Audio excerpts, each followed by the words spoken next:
Hi all అందరికీ నమస్కారం అండి. ఈరోజైతే simple and tasty chicken lollipops చేసుకుందాం. అది కూడా హోమ్ మేడ్ ఐటమ్స్తో.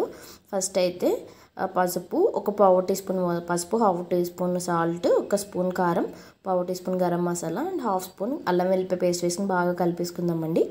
కలుపుకున్న తర్వాత ఒక హాఫ్ స్పూన్ అంత ఆయిల్ వేసుకుని దాన్ని కూడా చక్కగా మసాలా అంతా కలిపేసుకుందాం. నేనైతే ఇవి లూలుమాల్ నుంచి తెచ్చుకున్నానండి. నాకు 7 పీసెస్ వచ్చాయి, అరౌండ్ 80 రూపీస్ పడ్డాయి. ఇలా చాలా బాగా కటింగ్. సో మసాలా కూడా దానికి పట్టించేసుకోండి.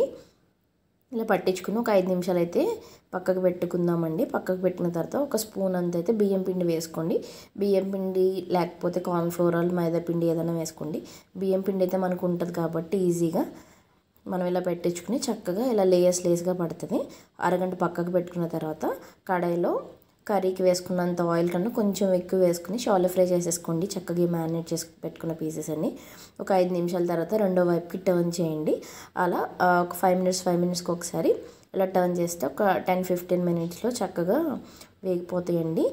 మీడియం టు హై ఫ్లేమ్ పెట్టుకొని వీటిని కుక్ చేసుకోండి. ఒక్కసారి కలర్ చేంజ్ అయిన తర్వాత కొంచెం మంట అనేది చిన్నగా పెట్టి ఇలా ఫ్రై చేసుకోండి. ఎప్పుడైతే వేగిపోయాయో అప్పుడైతే చక్కగా తీసేసుకుని మనం సర్వింగ్ ప్లేట్లో పెట్టేసుకుందామండి. అంతేనండి. ఈ బయట పిచ్చి పిచ్చి ఆయిల్స్లో తినేదానికంటే మనం ఇంట్లో సింపుల్గా చేసుకుంటే చాలా బాగుంటుంది. చూసారా చక్కగా కుక్ అయింది, ప్లస్ క్రిస్పీగా కూడా ఉంది అవుటర్ లేయరు అండ్ చాలా బాగా ఉడికింది. నేనైతే ఇప్పుడు టేస్ట్ చేస్తున్నానండి. మీరు కూడా ఒకసారి అయితే ట్రై చేసేయండి. చాలా చాలా బాగుంది.